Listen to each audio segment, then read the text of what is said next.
நம்ம பிள்ளை நல்லா படிக்குது. போர்டு எக்ஸாம்ல நல்ல மார்க் வாங்கணும்னு தான் எனக்கும் ஆசை. மார்க் மட்டும் போதுமா? இப்ப படிச்சவங்களுக்கே வேலை கிடைக்கலன்னு சொல்றாங்க. ஆமா, நம்ம காலத்துல டாக்டர், இன்ஜினியர், டீச்சர் இதெல்லாம் தான் தெரிஞ்ச தொழில். இப்ப கூட அதேதான் நம்ம பிள்ளைகளுக்கும் சொல்லிக்கிட்டு இருக்கோம். ஆனா இப்ப காலம் மாறிடுச்சு. நிறைய புதிய தொழில்கள் இருக்கு. ஆனா அது என்னன்னு நமக்கும் தெரியல, பிள்ளைகளுக்கும் யாரும் சொல்லல.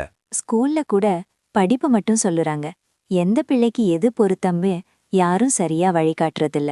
அதனால தான் பிள்ளைகள் மன அழுத்தமா இருக்காங்க. மற்றவங்க சொல்றத கேட்டு அல்லது பயத்துல முடிவெடுக்கறாங்க. நம்ம பிள்ளை தவறான முடிவெடுத்து நாளைக்கு வருத்தப்படக்கூடாது. அதுக்குத்தான் தொழில் வழிகாட்டுதல் முக்கியம்.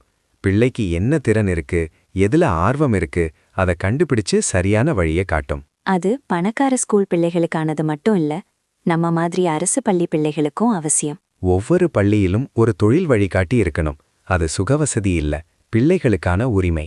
ஆமா, நம்ம பிள்ளை நம்பிக்கையோட பயமில்லாம அவங்க எதிர்காலத்தை உருவாக்கணும். சரியான வழிகாட்டுதல் கிடைத்தால் ஒவ்வொரு பிள்ளையும் வெற்றி பெற முடியும்.